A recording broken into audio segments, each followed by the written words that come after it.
Sea moss is often called nature's superfood, but is it really as powerful as people claim? Today we'll break down the science behind sea moss and how it benefits three things: your hair, skin, and gut. We'll explore its biological constituents, scientific research, and I'll also show you how to use it for your skin and hair too, so let's get started. Also, real quick before we get started, it would mean the world to me if you hit the thumbs up button down below, and if you enjoy the content, subscribe and turn the bell on to stay up to date with new weekly videos. And if you know anybody who takes sea moss, send them this video.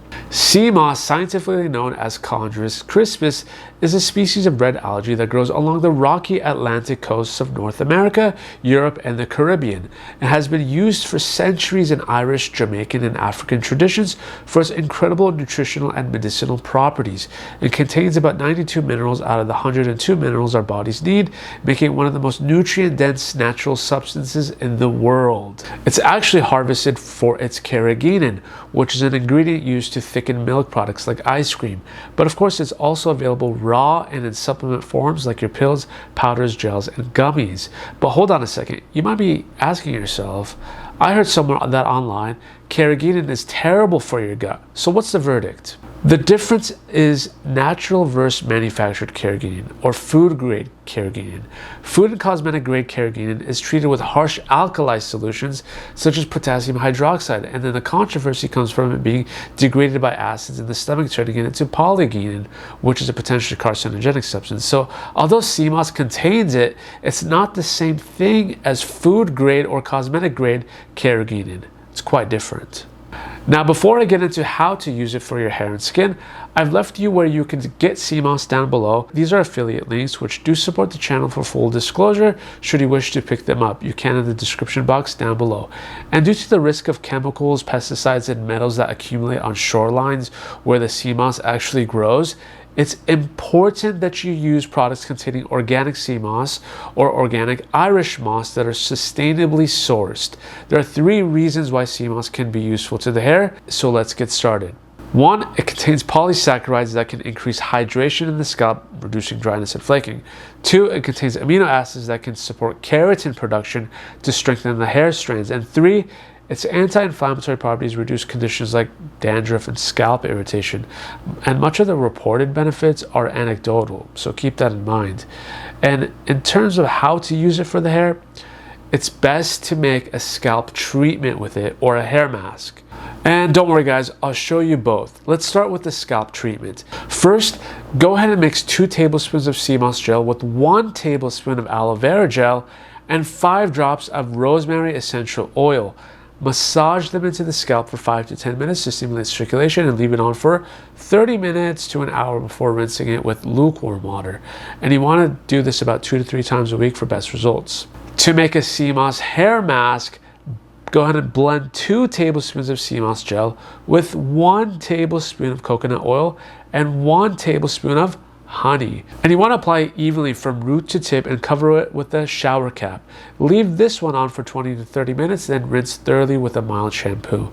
Once a week should be enough for the mask. Now let's move on to how to use it for the skin. This paper, published in 2021, actually looked at how carrageenan from sea moss significantly improves skin moisture retention and forms a protective barrier, but also showed potential for anti-photoaging properties, which is huge, right? This is mainly because when the carrageenan forms a gel-like barrier on the skin, it stops moisture loss. You also get a ton of vitamin C, which stimulates collagen production, improving your skin elasticity, and also the zinc and sulfur in it will help regulate oil production, preventing acne breakouts. So you can get a lot of benefits for the skin as well. But here's how I would use it though. Personally, I would make a mask, get 2 tablespoons of sea moss gel, 1 teaspoon of raw honey, and half a teaspoon of turmeric. Mix all the ingredients until they turn into a smooth paste, then apply a thin, even layer after your gentle cleanser, and leave it on for 15 to 20 minutes, then rinse it off with lukewarm water and pat it dry.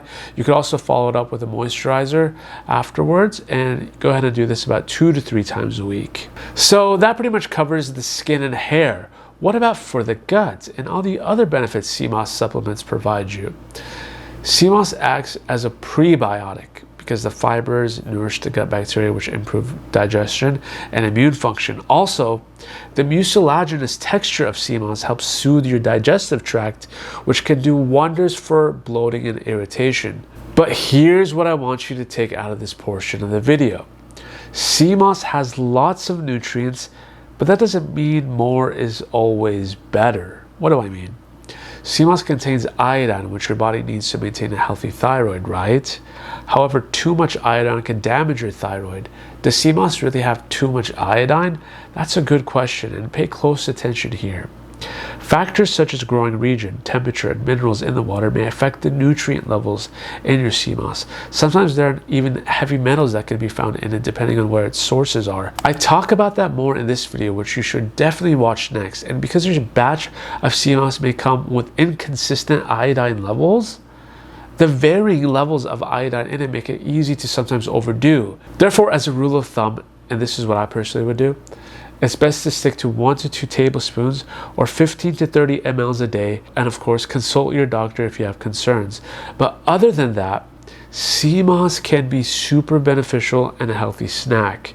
If you've never tasted it, raw sea moss has like a very earthy underwater taste, like your clams and oysters. Personally, I love the taste, but if you don't like seafood, the flavor of raw sea moss is probably not going to do it for you. But if you take it in the supplement form, it shouldn't have any taste, so I guess that's one way around it. But I'm actually more curious to hear from you guys. Have you tried sea moss before? What's your experience like with it? Comment it down below, and until then guys, if you enjoyed this video, here's that talk about the safety of sea moss, and I'll be seeing you on the next one.